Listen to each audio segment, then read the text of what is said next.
हरियाणा चुनाव में क्या कांग्रेस ने ब्राह्मण वाला दांव खेला है? रणदीप सुरजेवाला के एक बयान के बाद अब यही सवाल पूछा जा रहा है। और ऐसा इसलिए क्योंकि ब्राह्मण समाज के सम्मेलन के दौरान सुरजेवाला ने बीजेपी को ब्राह्मण विरोधी बता दिया। इतना ही नहीं, उन्होंने यूपी के योगी सरकार पर भी ब्राह्मणों के उत्पीड़न के गंभीर आरोप लगाए। कहा कि ब्राह्मणों की राजनीतिक हत्या कर उत्तर प्रदेश में योगी आदित्यनाथ का कद बढ़ा है। बीजेपी ने इस पर जोरदार हमला बोला। रिपोर्ट देखिए।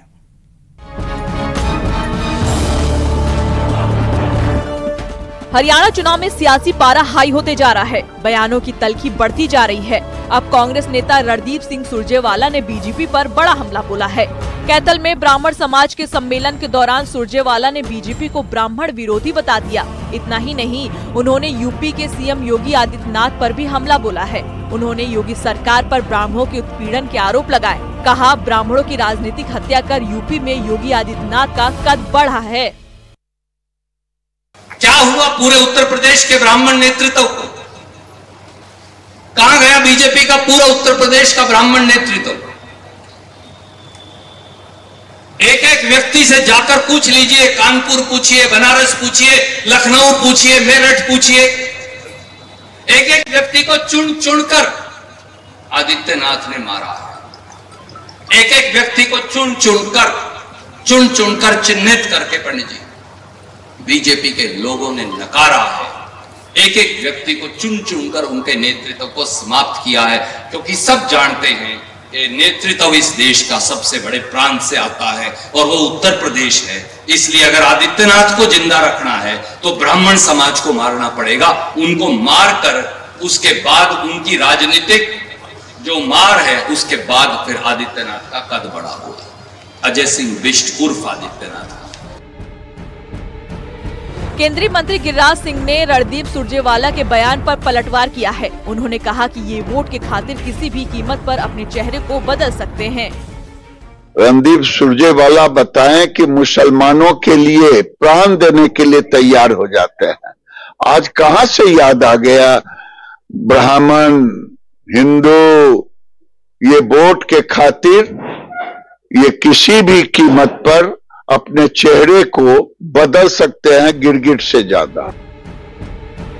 ब्राह्मण पर सियासी तकरार शुरू हो गई है। कांग्रेस बीजेपी को ब्राह्मण विरोधी बता रही है तो बीजेपी पूछ रही है कि इन्हें ब्राह्मणों और हिंदुओं की याद कैसे आ गई।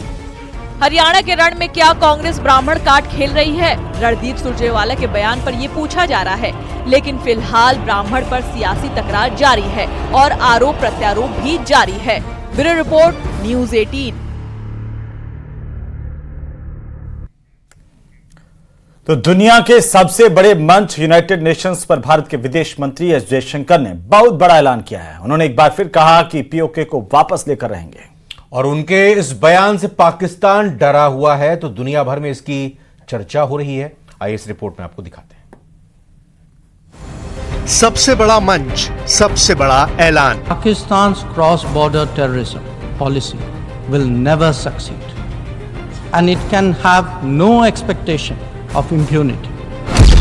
यूएन में विदेश मंत्री जयशंकर की दो टूक। The issue to be resolved between us is now only the vacation of illegally occupied Indian territory by Pakistan. Pakistan से पीओके लेकर रहेंगे। Its leadership has often threatened to cross the line of control and take over Azad Kashmir.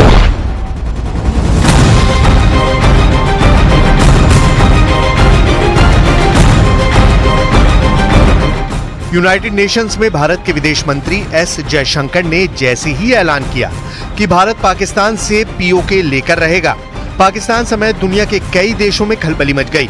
Pakistan के प्रधानमंत्री शहबाज शरीफ ने कभी सोचा भी नहीं होगा कि यूएन के मंच से डंके की चोट पर भारत का कोई विदेश मंत्री पीओके वापस लेने का ऐलान करेगा और दुनिया देखती रह जाएगी। 2 दिन पहले ही पाकिस्तान के पीएम शहबाज शरीफ संयुक्त राष्ट्र महासभा में दुनिया के कई देशों के सामने गिड़गिड़ा रहे थे। भारत पर यह आरोप लगा रहे थे कि वो अपनी सैन्य ताकत लगातार बढ़ा रहा है। वो डर जता रहे थे कि भारत पीओके छीन सकता है। उन्हें पीओके छीनने की धमकी मिल रही है, लेकिन जिसे शहबाज शरीफ धमकी बता रहे थे वो भारत की प्रतिज्ञा है। पीओके पर भारत का अधिकार है, वो भारत का हिस्सा है। ये बातें जयशंकर ने यूएन के मंच से दुनिया को बताई। साथ ही पाकिस्तान को ये संदेश भी दिया कि उसका आने वाला कल कैसा होगा। Pakistan's cross-border terrorism policy will never succeed, and it can have no expectation of impunity. On the contrary, actions will certainly have consequences. The issue to be resolved between us is now only the vacation of illegally occupied Indian territory by Pakistan, and of course the abandonment of Pakistan's long-standing attachment to terrorism. UN के मंच से जयशंकर ने पाकिस्तान की जिस तरह धुलाई की, उससे साफ है कि सीएम योगी आदित्यनाथ ने जम्मू कश्मीर में कुछ दिनों पहले पीओके को लेकर जो बयान दिया वो सिर्फ चुनावी भाषण नहीं था। वो मोदी सरकार के पीओके पर अडिग संकल्प को बताता है। मतलब मोदी सरकार ने पीओके पर आखिरी फैसला कर लिया है।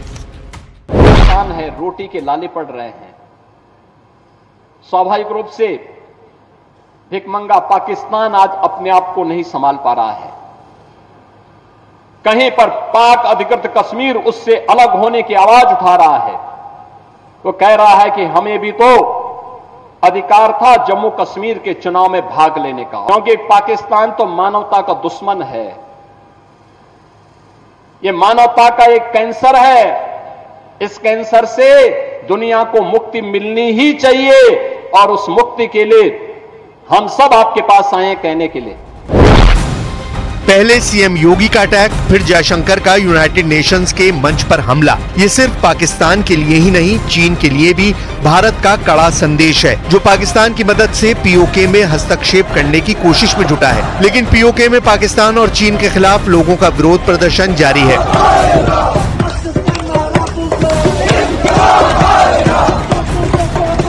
उधर यूएन में पाकिस्तान को जयशंकर ने जिस तरह फटकार लगाई, उसकी गूंज पाकिस्तान में भी सुनाई दे रही है, और पाकिस्तान के लोग खुद ही अपने प्रधानमंत्री शहबाज शरीफ का मजाक उड़ा रहे हैं।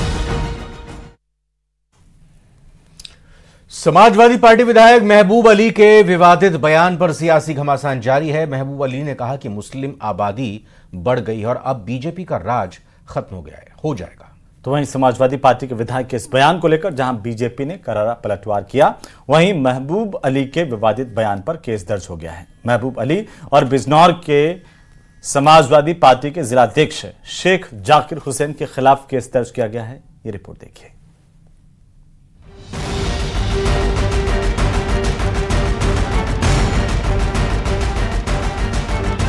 बिजनौर में एसपी विधायक महबूब अली ने विवादित बयान दिया है। महबूब अली ने बीजेपी की सरकार को चेतावनी दी है। उन्होंने कहा कि मुस्लिम आबादी बढ़ गई है, तुम्हारा राज खत्म हो गया है।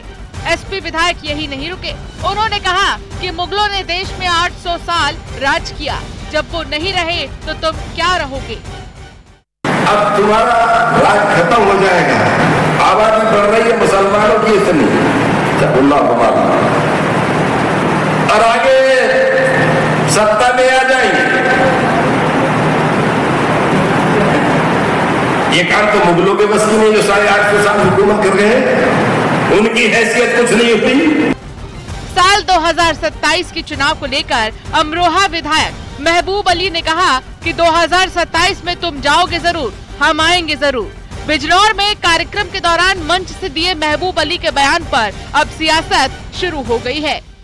हिंदुस्तान का आवाज जाग चुका है, पार्लियामेंट ने भी जवाब दिया है, आने वाले वक्त में इंतजार करने 2027 के अंदर आप जाएंगे जरूर,